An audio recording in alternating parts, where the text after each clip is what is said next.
So the chairman of the Federal Reserve visited with everybody in Washington this week, and he said, I quote, "We have a long way to go on inflation." My response is, on what planet? It looks like the anticipation of AI and all the benefits has begun to drive the stock market up, as we mentioned earlier in the year. But I don't think the U.S. consumer is going to love why. And the high-end real estate market looks like a new trend is emerging. If you can't sell it, lease it. And when you put it up, put it for sale and for lease. Welcome back to This Week in Mortgage, everybody. My name is Sam Battaglia at Mortgage Black in Beverly Hills. I hope you had a great week. All right, Federal Reserve, they said we had a long way to go on inflation. I think this is more of a posturing statement from them. I think they know at this point to let the dust settle. They just did a rate hike, 6 weeks ago or something after pausing, I want to say last week.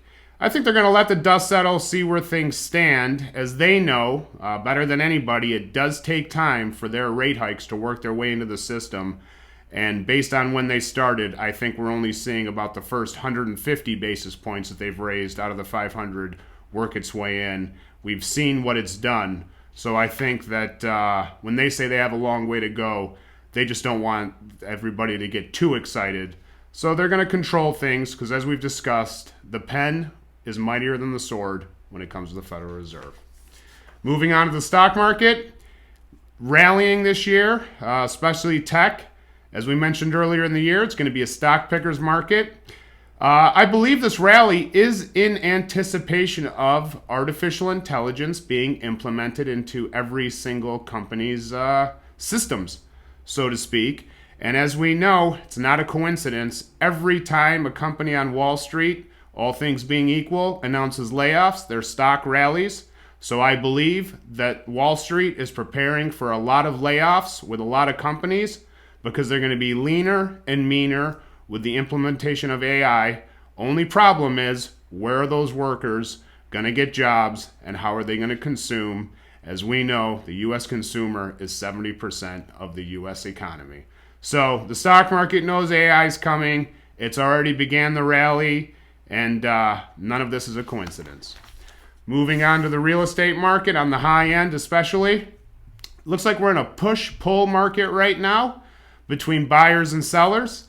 And looks like we've entered phase 2 of this adjustment that we're going through in the higher interest rate environment. Phase 1, of course, is the market slows. Phase 2 appears to be high-end rentals are going to be the new thing. So what I've seen lately as an emerging trend is for sale or lease, which I have not seen for sale or lease in a long, long time. So it looks like we've officially entered phase 2, where a lot of sellers are going to turn into landlords. And that's probably it's going to work in their favor over the long term, because as we know, the best time to buy a house is always 5 years ago. In turn, the worst time to sell a house has been within the last 5 years. Now, this is phase 2.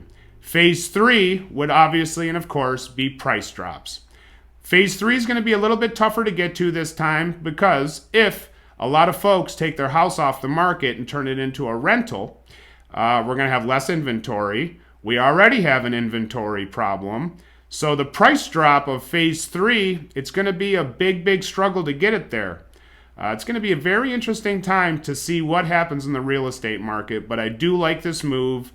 If you can't sell it, go ahead and lease it, because at that point, you still control the asset.